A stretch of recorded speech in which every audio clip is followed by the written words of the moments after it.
Bismillahirrahmanirrahim. Assalamualaikum warahmatullahi wabarakatuh.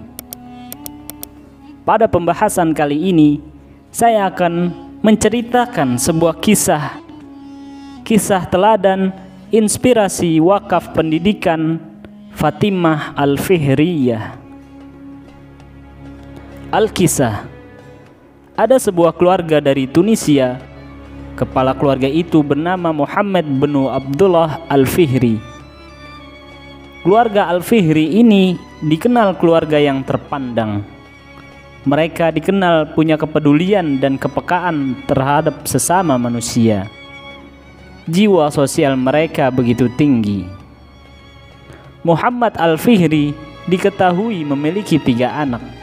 1 anak laki-laki dan 2 putri yang mewarisi nilai-nilai sosial dalam keluarga itu. Suatu hari, qadarullah, sang ayah, suami dan anak laki-laki keluarga Muhammad Al-Fihri meninggal dunia. Mereka meninggalkan 2 perempuan bersaudara, yakni Fatimah Al-Fihriyah dan Maryam Al-Fihriyah. Sang ayah juga meninggalkan warisan kekayaan yang fantastis untuk kedua anaknya. Keluarga adalah madrasah pertama anak-anak.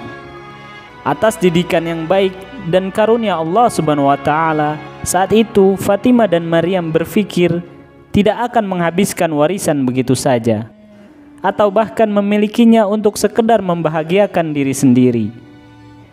Mereka juga ingin sosok keluarga yang telah meninggalkan mereka juga bisa mendapatkan kebahagiaan yang sama.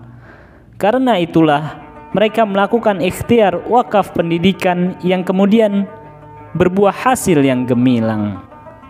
Fatimah Al-Fihri membangun sebuah masjid di kota Fez, Maroko, namanya Masjid Al-Qawariyin.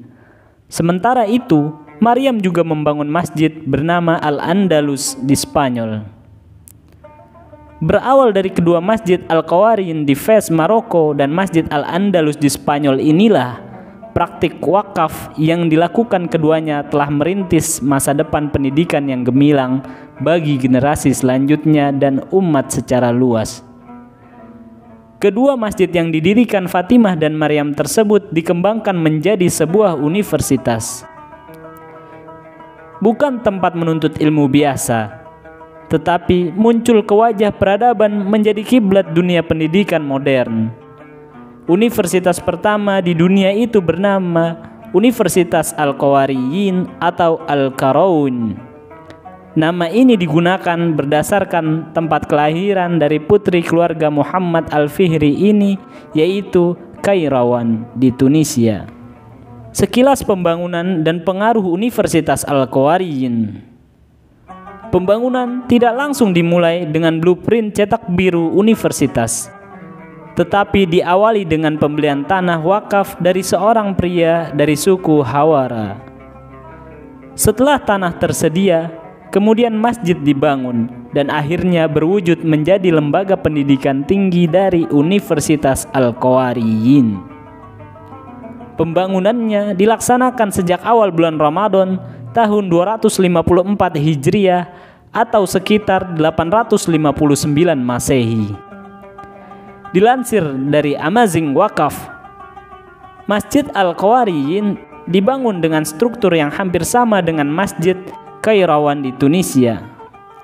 Aula salat beratap atau yang disebut dengan mugotta hanya terdiri dari 4 shaf, aisle, barisan tiang yang membentuk sebuah lorong dengan panjang 30 meter. Sedangkan di sebelah barat aula tersebut dibangun sebuah halaman terbuka dan menara. Sejak pembangunan berlangsung, Fatimah yang bergelar Al-Baninin mengawasi sendiri proses pembangunan masjid yang terkenal dengan sebutan Jami' Asy-Syurafa, atas keinginan agar masjid tidak hanya menjadi sarana beribadah semata. Fatimah juga menyumbangkan perpustakaan pribadi milik keluarganya untuk kepentingan publik. Alhasil, masjid ini menjadi salah satu yang termegah di Afrika Utara.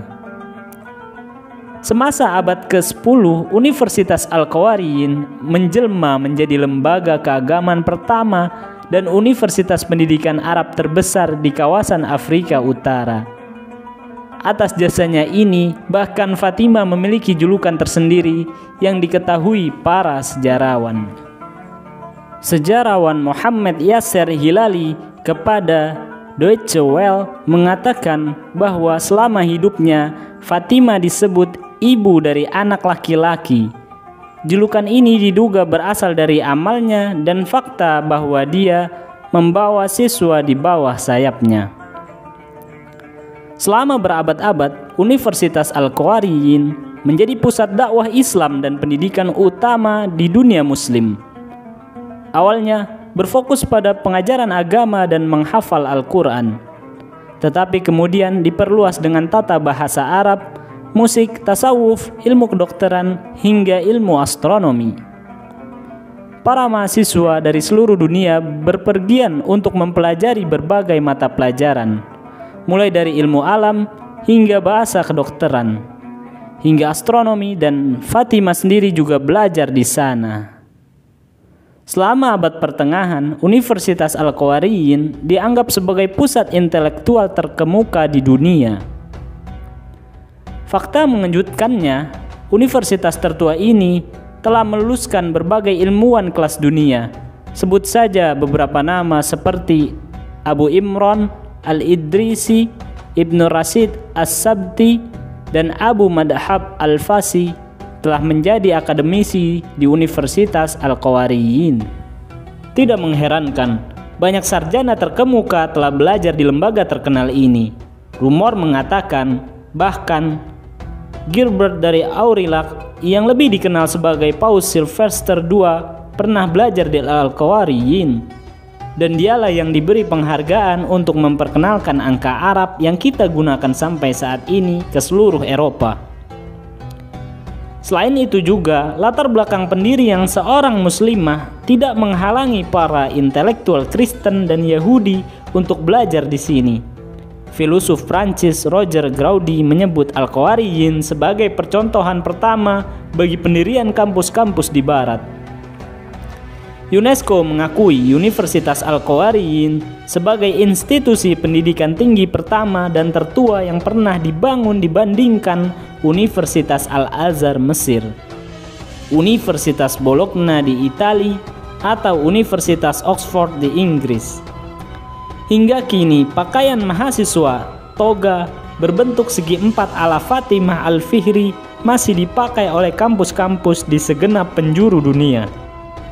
Simbol yang terinspirasi oleh bentuk Ka'bah di Mekah sebagai kiblat umat Islam. Universitas Al-Qawariyyin masih beroperasi sampai sekarang, dan di antara hal luar biasa lainnya, universitas ini memiliki salah satu perpustakaan tertua di dunia. Perpustakaan ini berisi lebih dari 4.000 manuskrip, termasuk teks abad ke-14 karya sejarawan terkenal Ibnu Khaldun. Muqaddimah perpustakaan baru-baru ini mengalami perbaikan, dipelopori oleh arsitek wanita Azizah Chouni yang bekerja untuk merenovasi perpustakaan. Pandangan ke depan dan komitmen Fatimah Al-Fihri di samping kontribusi tanpa pamrihnya dalam memperjuangkan kemajuan intelektual, mengarah pada pendirian universitas yang monumental. Warisan luar biasa dari dedikasi dan upaya pemberdayaannya yang memang layak diterima dan merupakan sumber inspirasi bagi umat. Perpustakaan Al-Qawariyyin sekarang terbuka untuk umum, dan di antara harta karun lainnya memamerkan ijazah asli Fatimah Al-Fihri di atas papan kayu. Fatimah Al-Fihri sendiri dianggap sebagai sosok teladan dalam dakwah Islam, dan dia sangat dihormati di antara kaum muslimin, terutama di kota Fez, Maroko. Sahabat lentera sejarah peradaban, tentunya kisah ini insya Allah semakin meningkatkan kebanggaan kita sebagai muslim, juga seharusnya meningkatkan semangat kita untuk senantiasa menginspirasi seperti Fatimah Al-Fihriyah dengan wakaf pendidikannya. Wassalamualaikum warahmatullahi wabarakatuh.